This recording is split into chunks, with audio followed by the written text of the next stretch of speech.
Spoilers, bitches! House of the Dragon Episode 2 Season 2 review. Man, I love this show. I love this show. Every single scene, every frame is a work of art. It's, chef's kiss. Let's get right into it. I've only got 10 minutes. So Aegon. Oh my God. King Aegon. I have been hating this character since he was a child. I gotta admit, I relate. He just lost his son in the most crazy way in his own home, head cut off, the whole thing. Holy shit. All of his anger, smashing up his dad's Legos, broke my heart. Lego fan. Fuck, I get it, man. Hanging the rat catchers, firing autos, dumbass. Love it all. Keep going with that. Aemond. Holy character development, that man.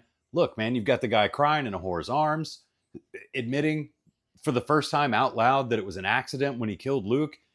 It was kind of heartbreaking, talking about how everybody used to tease him when he was a little kid, and that's why he has to act like such a hard ass, but really he's in the fetal position, laying on some trollop's lap. I mean, God, good work. Helena. Much the opposite of Aegon. I mean, my heart has been breaking for this poor girl ever since she was a child in season 1. I mean, no one will listen to her. She clearly has some foresight, and just nobody's there for it. They call her a weirdo. They say she's a mystery and all these things. She's not a mystery. She's telling you what's going to happen. Listen to her. Oh my God. And then when they forced her to take part in the funeral when she didn't want to, poor thing is clearly on the spectrum. She's having a panic attack. All the small folk are crowding the cart and all those things. I just wanted to give her a hug the whole time. And then when her fucking husband shows up, lousy Aegon walks right past her and she just goes, Otto Hightower. Fuck that guy. Glad he's out of here. Look, it's probably a bad decision, especially putting Kristen Cole. I'm going to get to his dumbass here in a minute. Look, I am so glad everyone is finally calling this dumbass out for all his busybody behavior. Rhaenyra Targaryen. Man, I was real upset when they swapped her out last season for Millie Alcock. I thought Millie was perfection as Rhaenyra. Take it all back. Emma Darcy is a fucking vision in every way. Every possible way. I mean, every frame that they are in is just, it's perfect. It's perfect. This actor is perfect at everything that's going on. You know, when she gets the news that this has happened to Jaehaerys, I mean, her heart is breaking for her old friend Alicent. And then to find out that this was orchestrated by her husband, Daemon. And then she finally lets loose on how he has been manipulating and abusing her since she was a child. Let's be honest. That's what's been going on. She's finally taken herself back. And it's so good to see. Which brings us to Daemon. This guy, man, I've got a real love-hate relationship with this character. I mean, he's a tortured soul. And, you know, in our modern times, who can't relate to that? But he just keeps fucking up in an almost accidental, but an almost deliberate way. And he keeps kind of getting away with it. Look, I've read the book, so I know where this goes.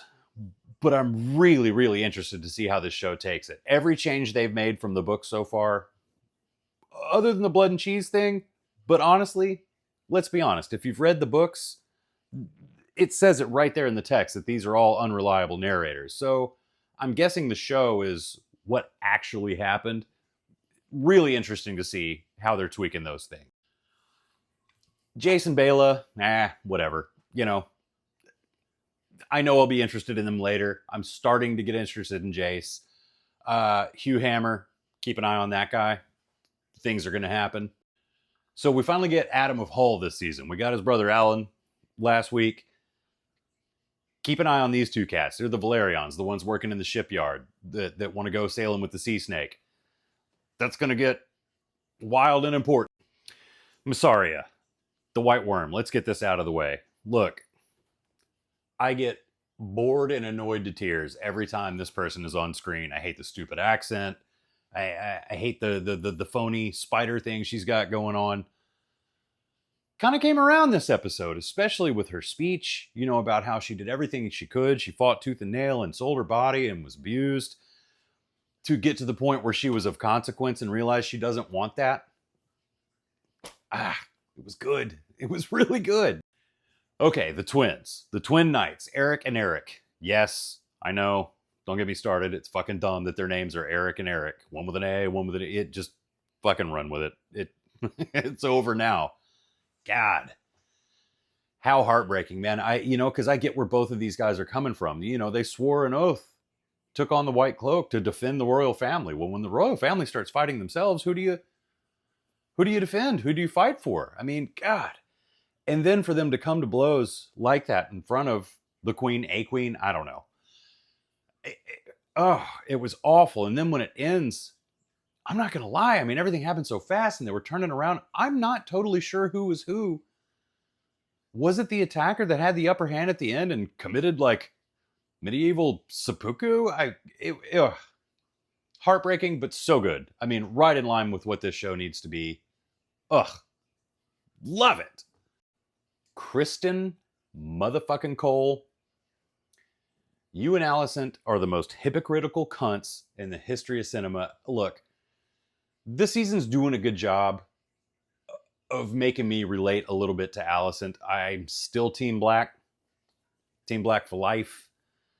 But man, when I see her having her breakdown moments, and she's just really at war with herself, I'm buying it, man. I'm buying it. What's that actress's name? Olivia something or other? Clark, maybe? I don't know. She's so good. She's so good. But that Kristen Cole is a fucking problem. He's always been a problem. He's just a bitch ass, whiny little narcissist. Fucking out of here. We gotta get him out of here. I know this is a bunch of quick, frenetic, jumbled thoughts. I just finished watching the episode. I'll probably do some individual clips on each character and what they went through in this episode. Let me know in the comments if that's something you'd like to see. But, woo boy, I think we're in for a wild ride this season. Wild ride, baby! In Hand of the King, are you fucking kidding me? This has disaster and chaos written all over it, and everybody knows it. Oh, God, it's gonna be the worst. And then he storms into Alicent's room, and like, look, I get it. It was kind of hot. She hit him, and then he did the thing. Look, they've got history. That's fine, but it just really diminishes any progress that she's making as a I mean, it takes her to the lowest point. I mean, he fucking owns that shit now. Oh, and it's gonna get worse. And I feel like the unsung heroes of this episode, maybe even the season or the whole show, I don't know, are gonna be the small folk, the common folk. I mean, these people have been taken on an absolute roller coaster. Specifically in this episode. I mean, God. They're already a little unsure, should they side with, the Greens? Or should they have stuck with the Blacks? I feel like word would have gotten out that, Rhaenyra was supposed to be. I mean, she was announced as the heir. But then all the stuff happens. The Greens take over. They got King Aegon. They're like, I'm not sure. Then they're told by the higher-ups that, like, hey, Rhaenyra had somebody sneak in here and cut the heir's head off. And they're like, well, of course, fuck her.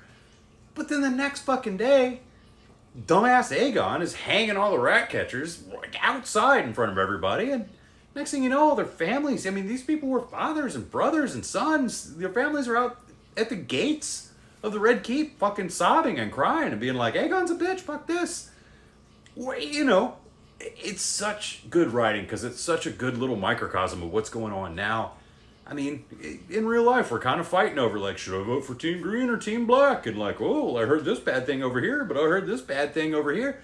And it's like, yeah, but all the bad things over here, and all the good things that anybody says about themselves or their own team, it's just what we're told. It's what we've heard. We don't know what the fuck's really going on, just like those people don't know what's going on. Ugh.